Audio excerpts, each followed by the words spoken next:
Donc, en forme de procès. Alors, c'est une hypothèse que je fais, vous ferez bien comme vous voudrez, mais si vous êtes attentif, le vocabulaire de ce livre est extrêmement marqué par le discours d'une salle d'audience. C'est très très étonnant. J'étais juriste dans une vie antérieure, on va dire au début de celle-ci, rassurez-vous, et ça commence à être très loin. J'étais juriste et donc ça me parle effectivement particulièrement. Par exemple, je vous donne du vocabulaire, on va parler beaucoup de tribunal, d'accusation, de jugement, de témoin, d'innocence, de justice ou d'injustice, de défense, de requête, de sentence, de plaidoirie, de procès, de comparution, d'enquête. C'est incroyable. Une fois que j'ai été attiré par cette idée du procès, j'ai filtré, vous voyez, tout le vocabulaire du livre de Job avec ce filtre-là. De temps en temps, vous savez, comme travail, c'est intéressant, vous prenez un filtre et vous relisez un texte que vous connaissez, vous le relisez avec juste ce filtre-là. Ça éveille. Donc voilà, vous avez les protagonistes de ce procès.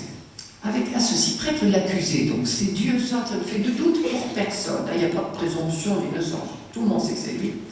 Il est absent, il ne dit rien, pendant presque la totalité, pas tout à fait, pendant presque la totalité du procès. L'accusé, je ne sais pas où il est, on ne le voit pas et on ne l'entend pas.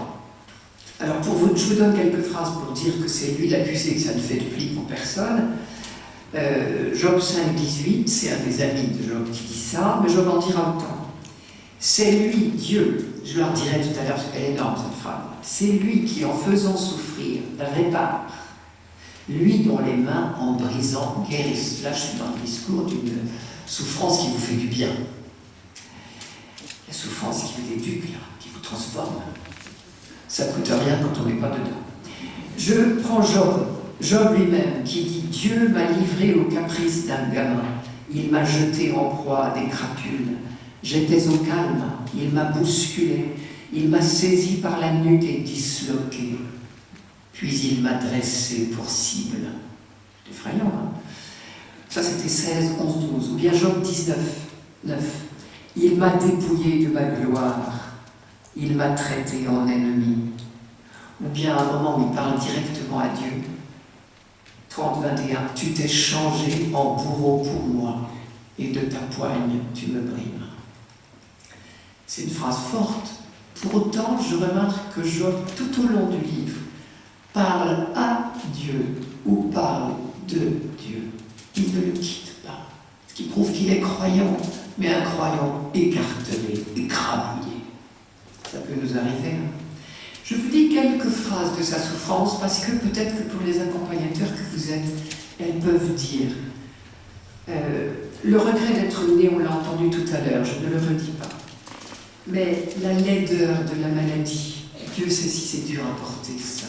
Mais même la laideur de la vieillesse, c'est abominable à porter. Alors, il est malade, n'oubliez pas. Ma chair s'est revêtue de verre et de croûte terreuse, ma peau se crevasse et supplie. Ça, c'était 7,5. 30, 27. Alors, ce qui est très intéressant, au fur et à mesure des textes que je vais vous lire, vous verrez que je suis obligée de manipuler le livre d'un bout à l'autre. C'est très intéressant. Ça dit bien le débat qui habite Job. Comment sommes-nous, nous, dans notre épreuve de la souffrance? C'est pas linéaire ce qu'on vit, c'est une tempête sous notre crâne. Ça va dans tous les sens. Ben, c'est pareil pour lui, c'est une tempête sous son crâne. Ça ne veut pas dire qu'on n'est pas croyant, ça veut dire qu'on est déchiré. 30, 27. Mes entrailles ne cessent de fermenter. Des jours de peine sont venus vers moi. Je marche bruni, mais non par le soleil. En pleine assemblée, je me dresse et je hurle. Je suis entré dans l'ordre des chacals et dans la confrérie des effraies. Ma peau noircit et tombe. Mes os brûlent et se dessèchent. Et il dira à un autre moment qui fait peur à sa famille, que tout le monde le fuit. parce qu'il est trop moche. La personne tout à l'heure dont je disais je préfère rester sur une belle image, je ne vais pas voir notre ami commun qui est effectivement tout abîmé. Si nous n'y allons pas, qui ira? Et il saura encore mieux qu'il est tout abîmé.